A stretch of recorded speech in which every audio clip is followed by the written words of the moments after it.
पीछे घूमती थी। पहली बार जब मैं अमेठी आई तो शायद मैं 10 साल की थी। मुझे याद है चुपचाप से उनके पीछे बैठती थी, वो जीप चलाते थे, हम लोग राहुल और मैं पीछे बैठ के एक दूसरे की नोक-झोंक यूं कर करके देखते थे कि पिताजी क्या कर रहे हैं, किस तरह से लोगों से मिल रहे हैं, प्यार से मिल रहे हैं, लोग उनको कैसे मिल रहे हैं। तो एकदम जो पहली सीख मुझे मिली कि एक नेता और जनता के बीच में कैसा रिश्ता होना चाहिए, तो उस उम्र में अपने पिताजी से मिली। आप सब जानते हैं मेरे पिताजी एक बहुत नेक इंसान थे, दिल बहुत साफ था, ईमानदार थे और बहुत हिम्मत वाले थे। जैसे जैसे मैं बड़ी हुई, कभी कभी उनके चुनाव के प्रचार के लिए यहाँ आ जाती थी। पहली बार जब मैं 20-25 दिनों के लिए यहाँ आई तो अपनी माता जी के साथ उनके प्रचार में आई और यहाँ तारपुर का जो गेस्ट हाउस था वहां पे हम लोग रहते थे। उस समय कुछ सारा साधन नहीं थे, प्रचार भी अलग तरह से होता था, गांव-गांव जाते थे, मैं माता जी के पीछे पीछे जाती थी। पिताजी चुनाव जीते, प्रधानमंत्री उस समय थे, अमेठी के लिए जितने काम कर पाए उन्होंने किए। यहाँ पे बड़े बड़े उद्योग खोले, सड़कें बनाई, उस समय इंडिया मार्क 1 होता था, हर जगह इंडिया मार्क 1 लगवाया, जहाँ रास्ता नहीं था रास्ता बनवाया, जहाँ सड़क थी खड़िंजा लगवाया, खड़िंजे पे पक्का किया। बार बार आते थे, अपनी जीप में बैठ के गांव-गांव जाते थे। कभी आप सबसे डांट खा लेते थे, कुछ मांग थी आपकी, वो पूरी नहीं हुई थी, शायद एक सड़क या एक नलका, आप डांट भी लेते थे, प्यार से आपकी डांट सुनते थे। ये सब बातें मैंने देखी। कुछ समय बाद जब वो चुनाव, देश का जो चुनाव है वो हारे, यहां से तो जीते ही थे, तो उनके ऊपर काफी मतलब उनकी सुरक्षा की काफी ये संदेह था कि कोई कुछ करेगा उनको। उनकी माता जी की हत्या हो चुकी थी, हम सब ने बचपन में वो देखा था, वो क्षण देखा था। अब मैं 17-18 साल की थी, पिताजी के लिए प्रचार किया था। पिताजी जो बड़ा चुनाव है वो हार गए, लेकिन अमेठी से फिर भी जीते थे। सुरक्षा की बड़े सवाल थे। हफ्ते में 5 दिन व्रत रखती थी कि पिताजी सही सलामत घर आ जाए। एक बार तो मौन व्रत भी रखने लग गई। पिताजी ने कहा, तुमने आज ये दिन क्यों, इतवार के दिन, उन्होंने कहा ये दिन क्यों चुना तुमने मौन होने के लिए, इसी दिन कुछ घंटे मिलते हैं तुमसे बात करने के, बाकी समय में काम करता रहता हूँ।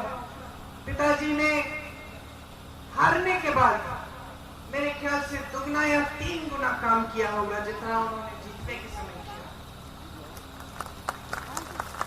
जनता के बीच जाते थे, सद्भावना यात्रा की, रात के 4:30 बजे तक, 3 बजे तक काम करते थे। मैं तब तक नहीं सोती थी जब तक उनकी चप्पल की आवाज मेरे कमरे के बाहर से गुजरती थी। मुझे सुनाई देता था कि पिताजी घर आ गए, तब नींद आती थी, घबराहट होती थी कि कोई कुछ कर ना दे।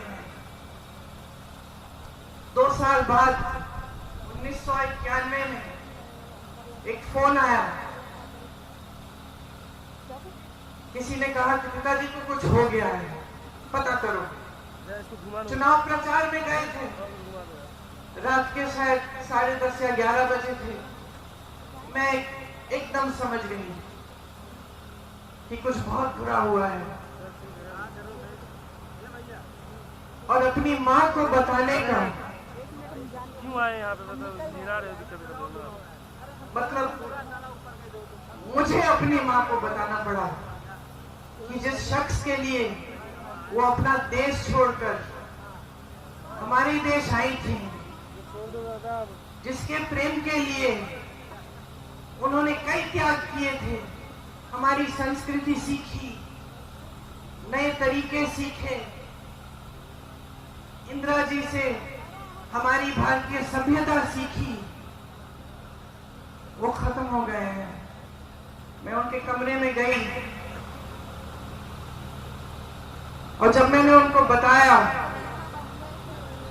तो उनकी आंखों में जो मैंने देखा, जैसा एक अंधेरा सा छा गया।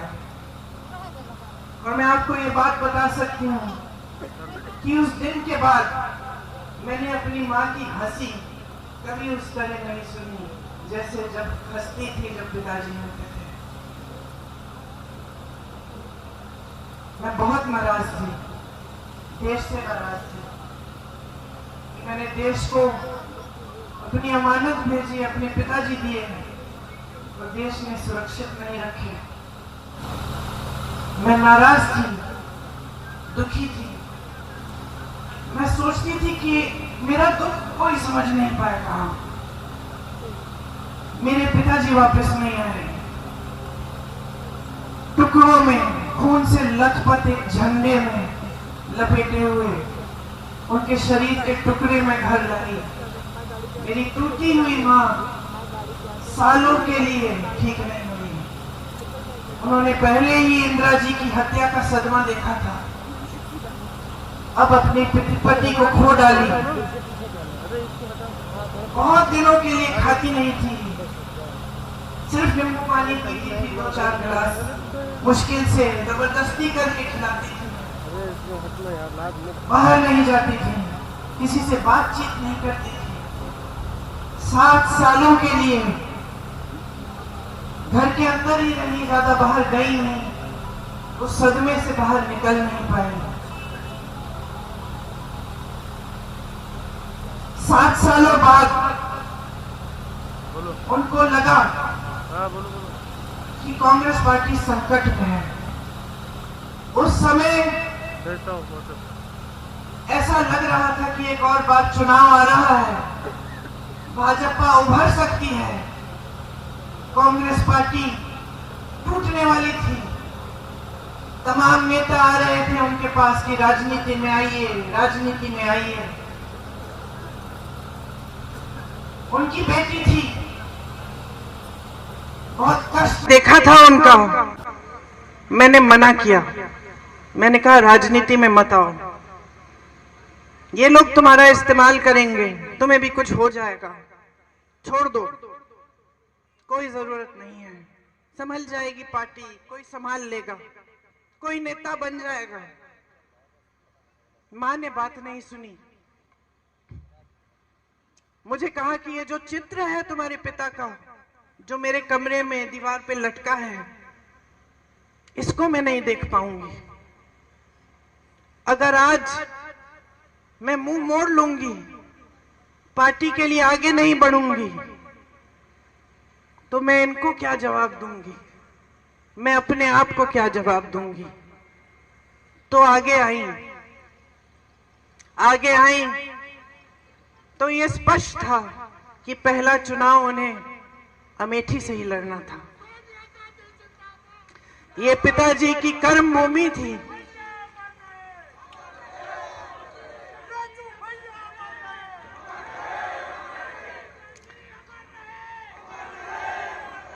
सच बताओ तो जब ये तय हुआ कि वो चुनाव लड़ेंगी अमेठी से, तो एक शाम को उन्होंने मुझसे कहा, प्रियंका कैसे करूंगी, मैं तो कभी चुनाव लड़ी नहीं हूं।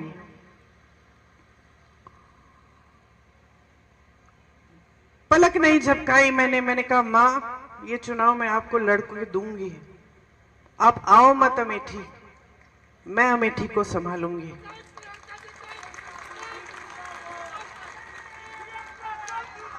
और मैं आपको बताऊं मैंने ये क्यों कहा क्योंकि मैंने आपको बताया कि जब मेरे पिताजी शहीद हुए तो मैं नाराज थी, दुखी थी। मुझे ऐसा लगता था कि कोई मेरा दुख नहीं समझ सकता। लेकिन फिर कुछ हुआ।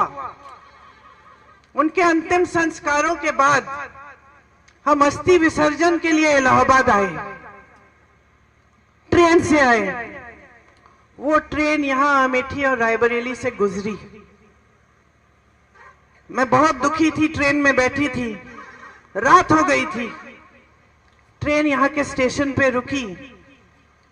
मुझे आज तक वो क्षण याद है।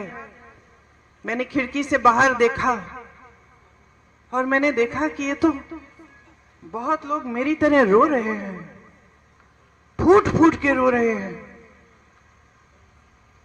तो मुझे यह एहसास हुआ कि जो दुख मुझे महसूस हो रहा है वो तो यहाँ की जनता को भी महसूस हो रहा है। यहाँ के जो कार्यकर्ता थे, जो सारे इंतजार कर रहे थे बीच रात में कि राजीव जी को एक अंतिम बार देखेंगे, उनकी अस्थियों को देखेंगे, श्रद्धांजलि देंगे, उन सब के दिलों में वही दुख था जो मेरे दिल में था। आपने मेरे दुख के पल में आपने मेरा साथ दिया।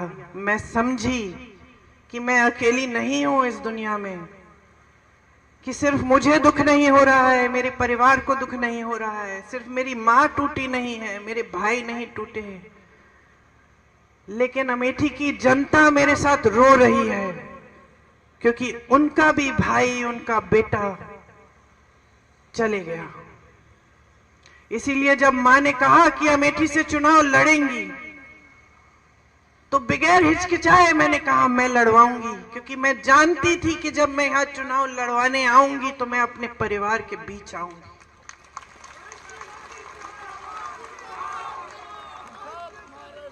आप सब कांग्रेस के कार्यकर्ता हैं। आप में से बहुत चेहरे में पहचानती हूं। बुग्गी जी बैठे हैं उस समय, लेकिन आप कांग्रेस में नहीं थे शायद। आ गए उसके बाद, वापस आ गए उसके बाद।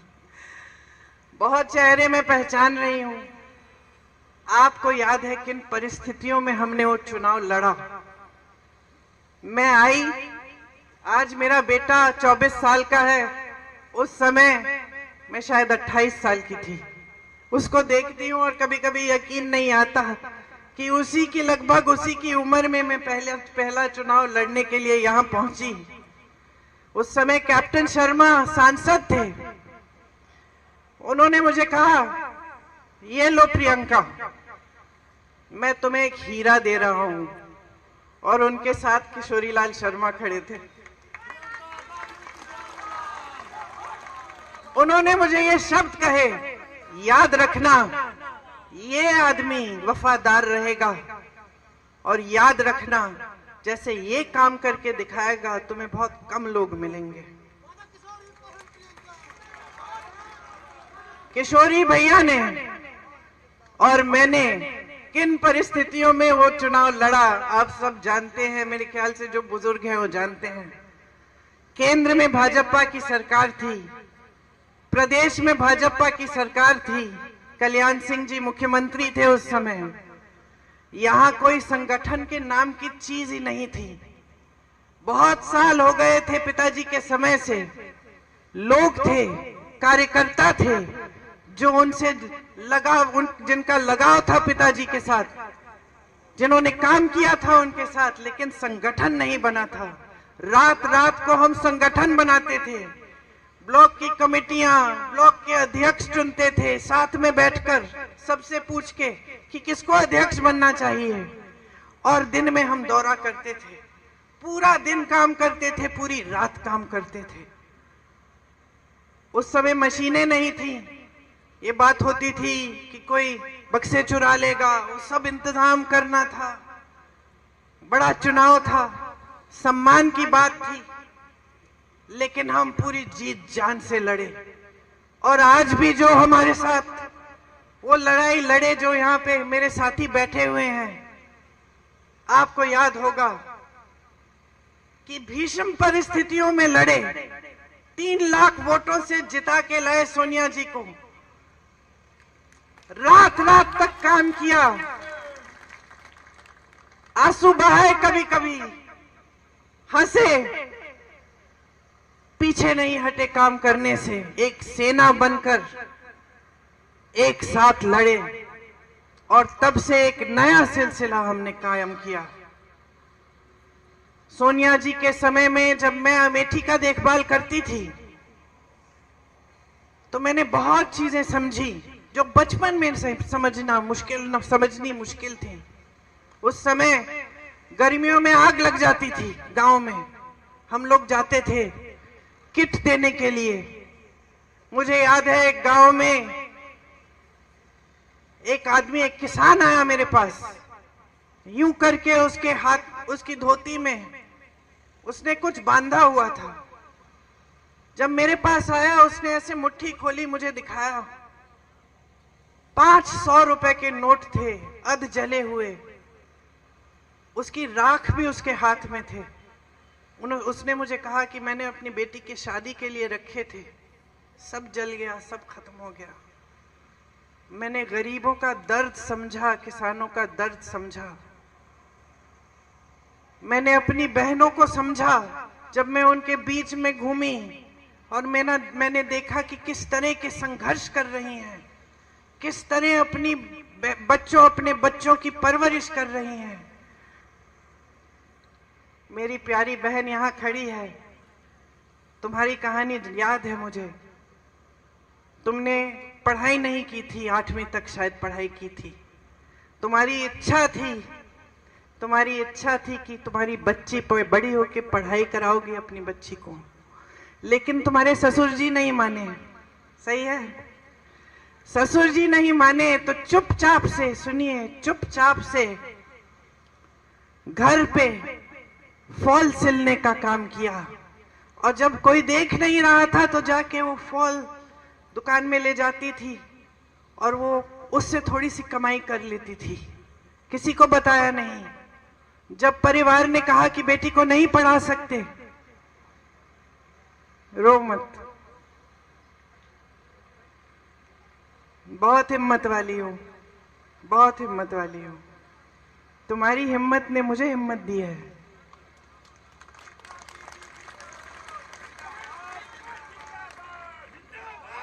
जब परिवार वालों ने बोला कि नहीं, बच्ची को पढ़ाने नहीं देंगे, तब इन्होंने कहा मैं पैसे दूंगी, पढ़ाने दो। आज बच्ची क्या कर रही है?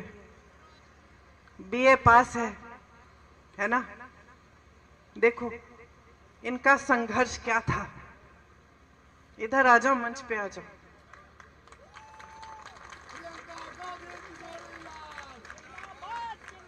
तुम्हारी जगह यहां है।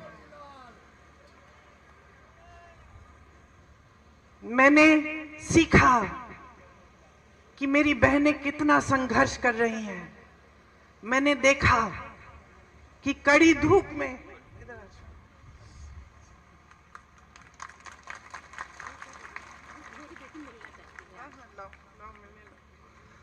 मैंने देखा कि कड़ी धूप में यहाँ का किसान कितनी मेहनत कर रहा है, हर संघर्ष का सामना कर रहा है, कमाने की कोशिश कर रहा है। बैठो ना, बैठो, मेरी जगह में बैठ जाओ, बिठा दो, पूछ जाओ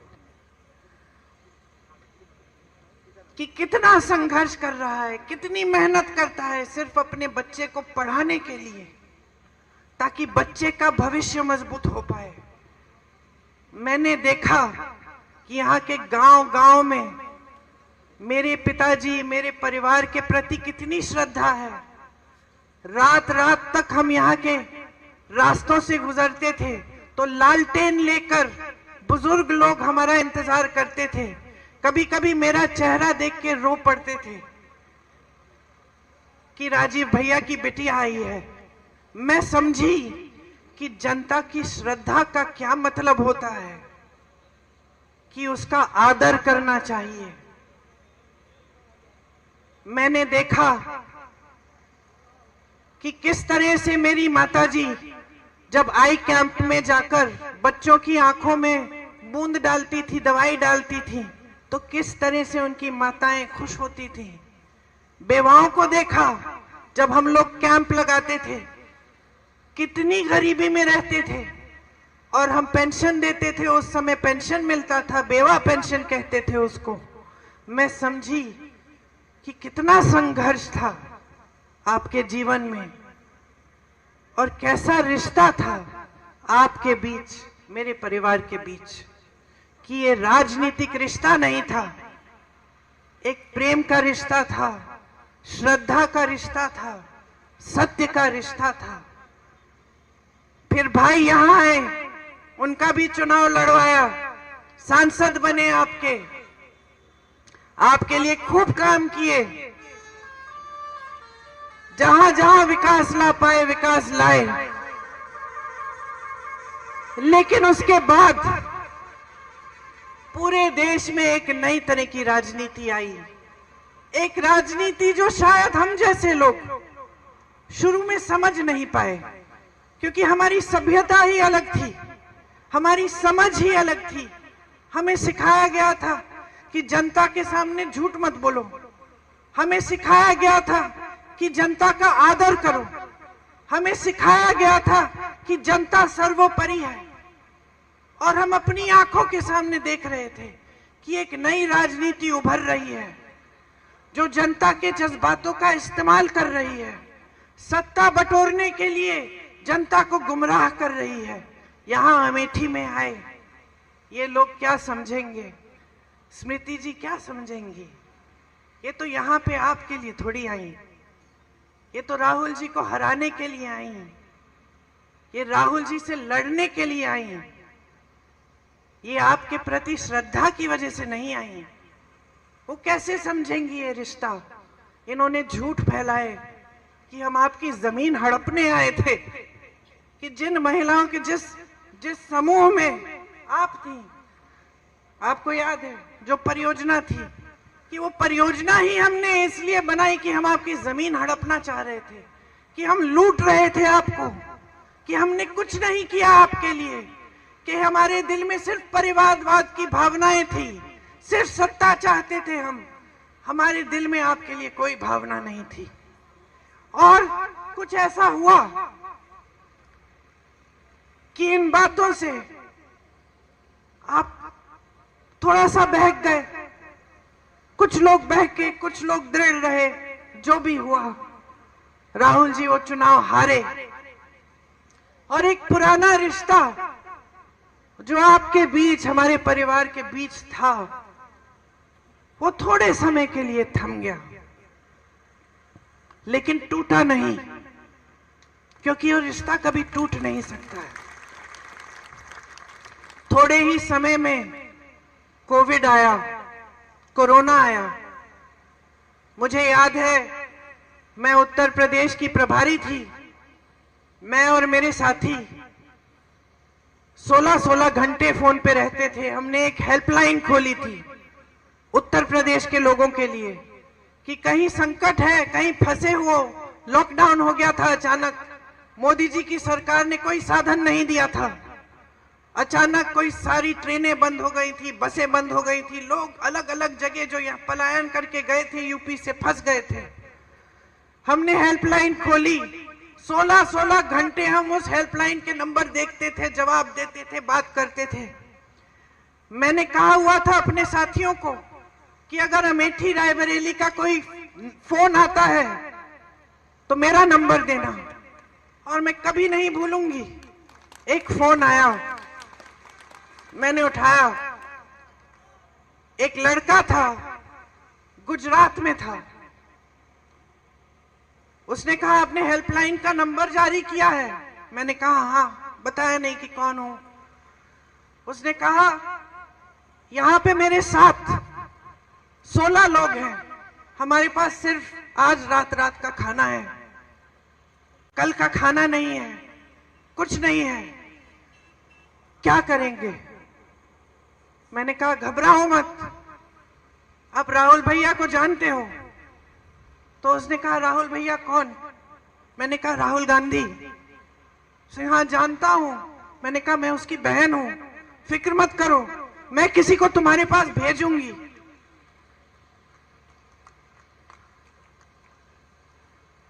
मैंने अपने साथियों को कहा कि गुजरात में जो हमारे कांग्रेस के कार्यकर्ता हैं, एकदम उनको फोन करो, नंबर दो, पता दो, खाना भेजो और उनकी वापस घर आने के लिए सुविधा बनाओ। जब मैंने उस लड़के को कहा कि मैं राहुल की बहन हूं, तो उसकी आवाज से मुझे पता चला वो रो रहा है। वो रोया।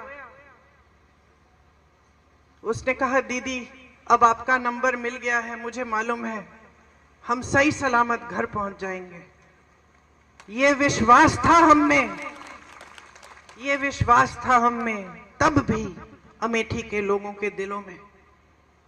हमारा रिश्ता टूटा नहीं। हमने पूरी कोशिश की कि अमेठी, रायबरेली के जितने भी लोग अलग अलग प्रदेशों में फंसे थे, घर नहीं आ पा रहे थे, उनके लिए ट्रेन का इंतजाम, बस का इंतजाम, किसी को जीप से घर भेजा। इसलिए नहीं भेजा क्योंकि हम इसका कोई राजनीतिक फायदा उठाने वाले थे।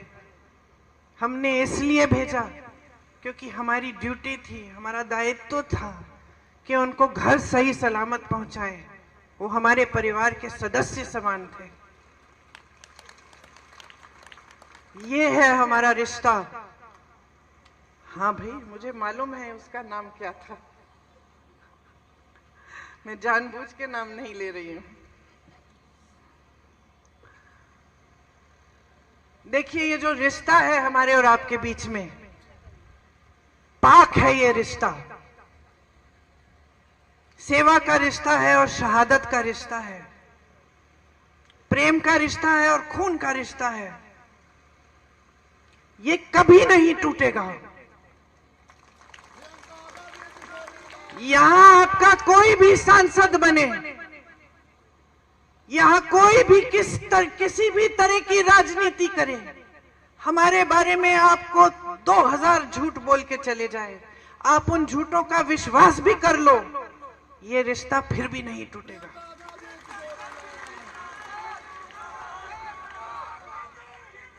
मैंने आपसे कहा शुरू में कि अगर अपने जीवन में एक ऐसा इंसान था जिसे मैंने पूजा, वो मेरे पिताजी थे। ये मेरे पिताजी की कर्म भूमि है। मैं इस भूमि को भी पूजती हूं। मैं इस भूमि को भी पूजती हूं। ये भूमि मेरे लिए पवित्र भूमि है। ये भूमि राहुल के लिए पवित्र भूमि है।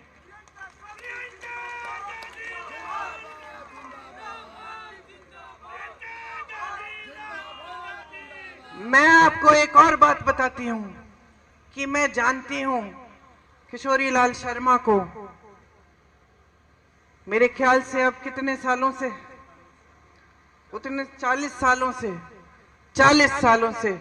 और मैं आपको एक बात बता सकती हूं, ये भूमि किशोरी लाल शर्मा के लिए भी पवित्र भूमि है।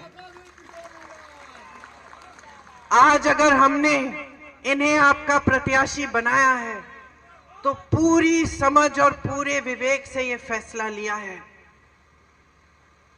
अगर इस संसदीय क्षेत्र का गांव-गांव कोई जानता है तो ये जानते हैं, यहाँ की सड़क कोई जानता है तो ये जानते हैं, यहाँ का एक एक कार्यकर्ता जानता है तो ये जानते हैं। आज अगर मैं किशोरी जी से पूछूं कि उनका नाम क्या है, वो मुझे बता देंगे। वो ये भी बता देंगे कि इनके गांव में हमने हैंडपंप लगवाया था और इनकी बेटी को हमने पढ़ाया है, और बीच में ही हमसे नाराज भी हो गए थे क्योंकि इस गांव में जो दूसरे कार्यकर्ता हैं जिनसे इनकी लड़ाई है, उनको हमने थोड़ा आगे बढ़ा दिया था। इतिहास जानते हैं आपका। रिश्ते जब हमने बनाए तो इन्होंने भी बनाए, सेवा जब हमने की तो इन्होंने भी की, श्रद्धा जब हमने दिखाई आपके लिए तो इन्होंने भी दिखाई, जब हम आपकी समस्याओं को समझे तो इन्होंने भी आपकी समस्याओं को समझा।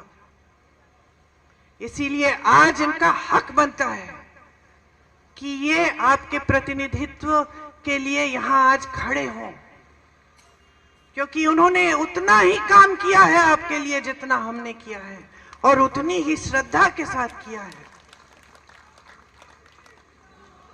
आज पूरे देश में जो राजनीति फैली हुई है वो झूठों की राजनीति है, नाटक नौटंकी की राजनीति है।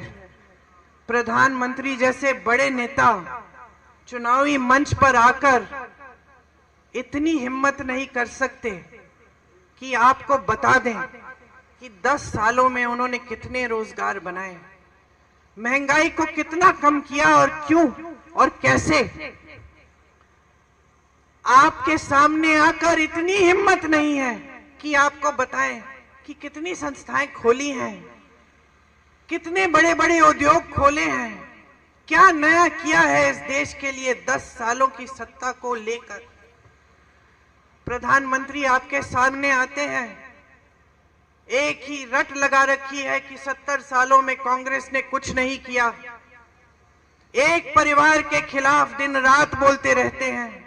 इंदिरा गांधी जैसी शख्सियत को, जो शहीद हुई इस देश के लिए, जिन्होंने पाकिस्तान को तोड़कर बांग्लादेश बनाया, उनको देशद्रोही कहते हैं। राजीव गांधी जैसे देशभक्त को देशद्रोही कहते हैं।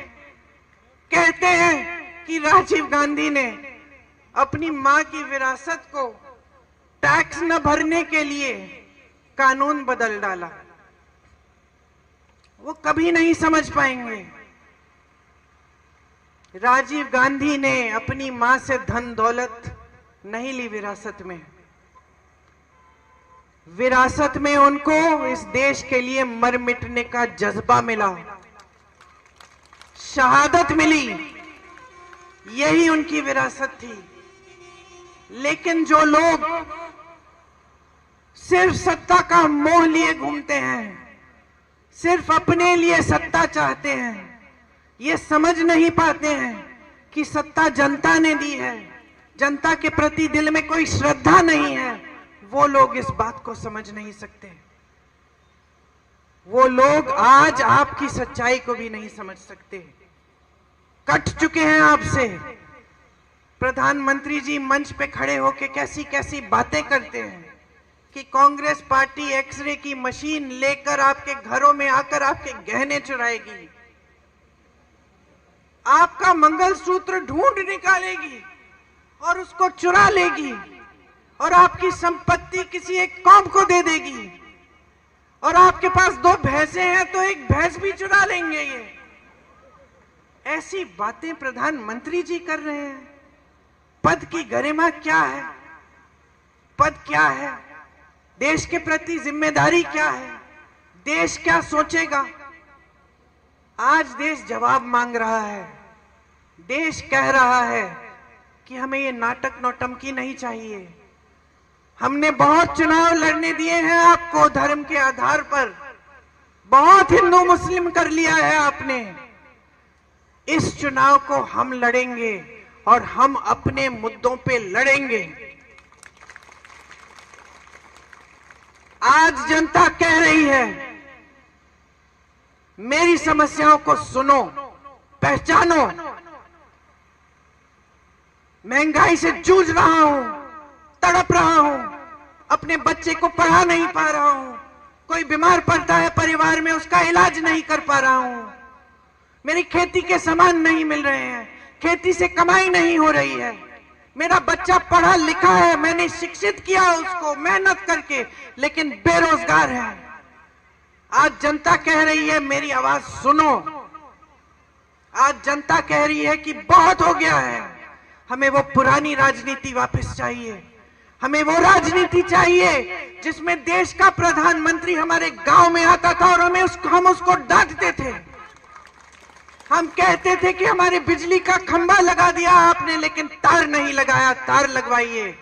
प्यार देंगे आपको लेकिन वोट नहीं देंगे जब तक आप हमारा तार भी नहीं लगाएंगे। हमें वो राजनीति वापस चाहिए। आज जनता कह रही है कि हमें सच्चाई सत्य की राजनीति चाहिए, झूठे नेता नहीं चाहिए। हमें वो नेता चाहिए जो सच बोलने की हिम्मत करे हमारे सामने। जनता कह रही है कि हम ऊब चुके हैं।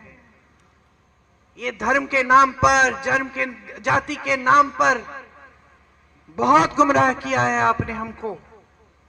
अब हमारे सामने आओगे तो हमारी बात करो, हमारे मुद्दों की बात करो। चुनाव लड़ोगे तो हमारे मुद्दों पे लड़ो। हमें बताओ हमारे लिए कौन सी स्कीम लाए हो, हमारे बच्चों के रोजगार कैसे दिलवाओगे, हमारा गांव विकसित कैसे करोगे।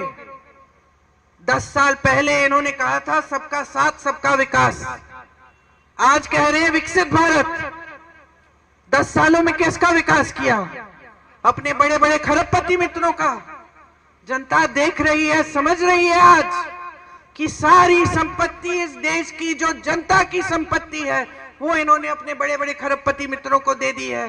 देश का कोयला, देश की बिजली, देश के सारे खदान, देश के हवाई अड्डे, देश के बंदरगाह सारे दे दिए अपने बड़े बड़े खरबपति मित्रों को। उनके कर्ज माफ हो रहे हैं लाखों करोड़ के। देश का किसान, उत्तर प्रदेश का किसान 1 लाख रुपए के लिए कर्ज लेता है, अपनी बेटी की शादी करने के लिए कर्ज नहीं दे पाता है और आत्महत्या करता है। उत्तर प्रदेश का किसान कतार में खड़ा होता है खाद वितरण के लिए, 2-2, 3-3 दिन खड़ा रहता है ये सोच के कि खाद मिलेगा, कमाई हो जाएगी। उसी कतार में खड़े खड़े मरकर गिर जाता है। मैं उसके घर गई हूं और उसके लिए 1 रुपया कर्ज माफ नहीं करते ये प्रधानमंत्री।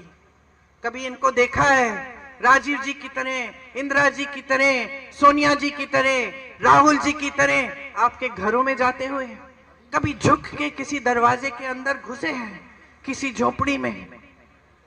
कभी पूछा है किसी किसान से कि किस तरह से कमा रहे हो तुम? पूरे दिन बाहर खेती में काम करते हो, रात को पहरेदारी कर रहे हो, हमारा पशु तुम्हारा खेत चल रहे हैं, कैसे करते हो? सोते कब हो? अपना देखभाल कैसे करते हो? कभी पूछा है इस प्रधानमंत्री ने? कभी नहीं। आप अमेठी के वासी हो, आपके सांसद प्रधानमंत्री थे, झुक के आपके पास आते थे। ये प्रधानमंत्री वाराणसी से बार बार चुनाव जीतते हैं, एक गांव में नहीं गए हैं, वहां एक गरीब के घर में नहीं घुसे हैं, एक बार झुक के आपसे बात नहीं की है। बड़े बड़े मंचों पे दिखते हैं, सारी फोटो खींचते हैं, पिक्चर बनाते हैं, सफेद कुर्ता पहनते हैं, उस पे एक धूल का दाग नहीं दिखता, एक बाल इधर उधर नहीं होता। क्या समझेंगे आपके जीवन के बारे में? क्या समझेंगे आपके संघर्षों के बारे में? कट चुके हैं पूरी तरह, लोग डरते हैं उनसे, उनके सलाहकार डरते हैं, अधिकारी डरते हैं। कौन बताएगा कि आज देश में क्या हालात हैं? उनको तो दिखेगा नहीं, वो तो सोने के महलों में रहते हैं, झूठों से घिरे हुए। क्या क्या बहकी बहकी बातें कर रहे हैं, लोग हंस रहे हैं, उनको ये भी पता नहीं चल रहा है आज की लोग उनकी बातों पे हंस रहे हैं। तो आप कांग्रेस के कार्यकर्ता हैं, हमेशा अपने निष्ठा से काम किया है। अमेठी के कार्यकर्ता हैं, भीषण परिस्थितियों में चुनाव लड़े हैं, डट के लड़े हैं, हिम्मत से लड़े हैं, कभी पीछे नहीं हटे हैं। आप लड़ोगे ये चुनाव, आप ऐसे लड़ो जैसे अपना चुनाव है, जनता का चुनाव है। उनको धन बल से लड़ने दो, हम जनता के बल से लड़ेंगे। उनके पास सारे साधन हैं। मत भूलो कि जब भगवान राम रावण से लड़े थे तो भगवान राम के पास सत्ता नहीं थी, रथ नहीं था, सोना नहीं था। भगवान राम वनवास में थे, लेकिन उन्होंने हिम्मत बनाई, गए लड़े रावण से। उनके दिल में सिर्फ सत्य था। आज ये सत्य की लड़ाई है, ये लोकतंत्र की लड़ाई है, ये संविधान की लड़ाई है, ये इस देश की लड़ाई है, इस देश की जनता की लड़ाई है। ये अपने लिए नहीं लड़ रहे हो चुनाव, ये किशोरी लाल शर्मा के लिए नहीं लड़ रहे हो, ये आप अपनी धरती के लिए लड़ रहे हो, अपने देश के लिए लड़ रहे हो, अपने लोकतंत्र के लिए लड़ रहे हो, अपने संविधान के लिए लड़ रहे हो। मन बनाओ, मन बनाओ। जिस दिन मन बनाओगे तो कोई नहीं हरा पाएगा। इस चुनाव को जीत के जाऊंगी मैं यहां से, मैं आपके बीच आऊंगी, आपके साथ लड़ूंगी और अमेठी के इस पवित्र धरती में सही राजनीति, सत्य की राजनीति वापस लाने के लिए लड़ूंगी और कोई हमें हरा नहीं पाएगा। ये मैं आपसे कह रही हूं, ये वचन मैं आपको देके जा रही हूं। आज आप जब इस मीटिंग से जाएंगे, मैंने रायबरेली में 2-3 दिन पहले जब सभा की थी तो मैंने घंटे गिने थे। अब आप गिन लीजिए कितने घंटे हैं। उस समय वहां पे 330 के तकरीबन थे, अब कम हो गए हैं। 2-4 घंटे सोने के लिए रखिए, बाकी घंटे बाहर जाइए, प्रचार करिए, लोगों को समझाइए, लोगों को इस देश की सच्चाई दिखाइए, बताइए, प्रमाण दीजिए कि कांग्रेस ने जहां जहां सरकार है क्या क्या करके दिखाया है।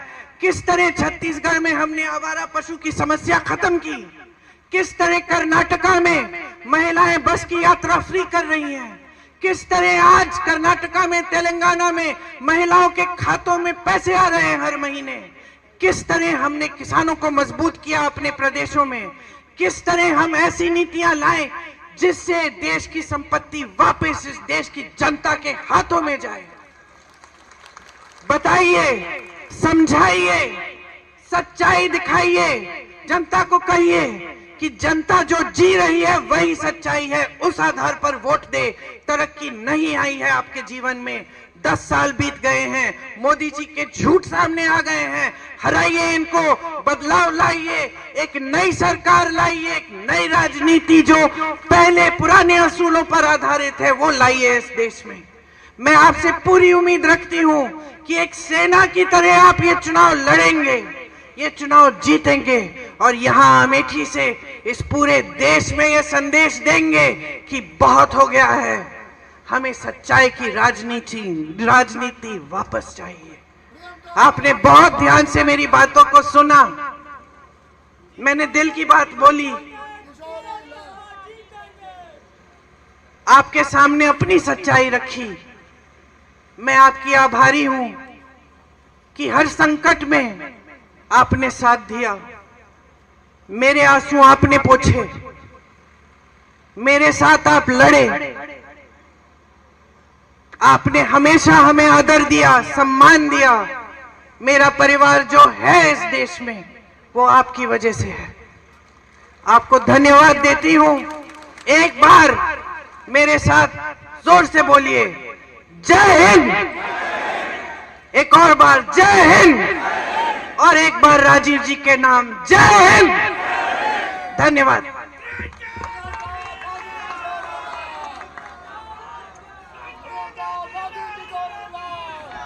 बहुत बहुत धन्यवाद। एक बार जोर से प्रियंका गांधी जी का नारा फिर से लगाएं, प्रियंका गांधी जिंदाबाद, राहुल प्रियंका जिंदाबाद। बहुत बहुत धन्यवाद साथियों, बहुत बहुत धन्यवाद आप सबका।